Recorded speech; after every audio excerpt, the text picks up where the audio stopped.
అందరికీ నమస్కారం. సాయి న్యూస్ కి స్వాగతం. ఈపీఎఫ్ఓ ఖాతాదారులకు ముఖ్య సమాచారం. ఉద్యోగుల ప్రొవిడెంట్ ఫండ్ ఆర్గనైజేషన్ గురించి ఉద్యోగులకు ప్రత్యేకంగా చెప్పవలసిన అవసరం లేదు. మీరు ఏదో ఒక కంపెనీ ఉద్యోగి అయినట్లయితే పీఎఫ్ తప్పనిసరిగా ఉంటుంది. మరి ప్రతి నెల మీ జీతం నుంచి కట్ అయ్యే పీఎఫ్ డబ్బులను ప్రభుత్వం ఎక్కడ పెట్టుబడి పెడుతుందో తెలుసుకోవాలంటే ఈ స్టోరీ చదవాలి. గత 5 ఏళ్లలో లోన్ వివరాలు, ఎక్స్చేంజ్ ట్రేడెడ్ ఫండ్స్, ఈపీఎఫ్ఓ పెట్టుబడులకు సంబంధించిన సమాచారాన్ని లోక్సభ ఎంపీటీ సుమతి కేంద్ర ప్రభుత్వాన్ని కోరారు. కేంద్ర కార్మిక ఉపాధి కల్పనా శాఖ సహాయ మంత్రి శోభా కారందల్జే దీనిపై స్పందించారు.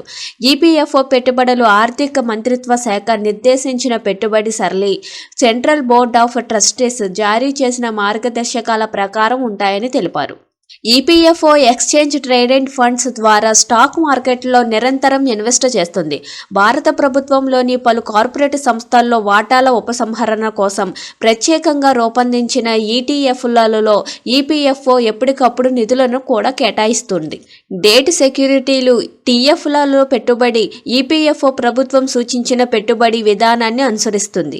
దీనిలో డెట్ సెక్యూరిటీలు, ఈటీఎఫ్లు రెట్టింపులలోని పెట్టుబడులు ఉంటాయి.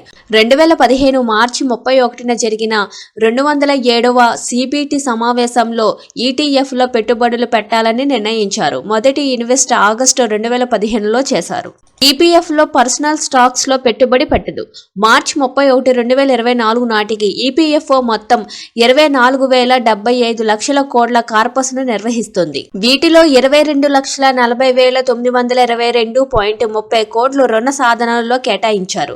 అలాగే 2,34,921.49 కోట్లు టీఎఫ్లలో కేటాయించారు. గత 7 ఏళ్లలో ప్రస్తుత ఆర్థిక సంవత్సరంలో స్టాక్ మార్కెట్ సంబంధిత ఉత్పత్తుల్లో ఈపీఎఫ్ఓ పెట్టుబడి గురించి కూడా ప్రభుత్వం సమాచారం ఇచ్చింది. ఈపీఎఫ్ఓ ఒక వ్యక్తిగత స్టాక్లో నేరుగా పెట్టుబడి పెట్టదని ప్రభుత్వం తెలిపింది.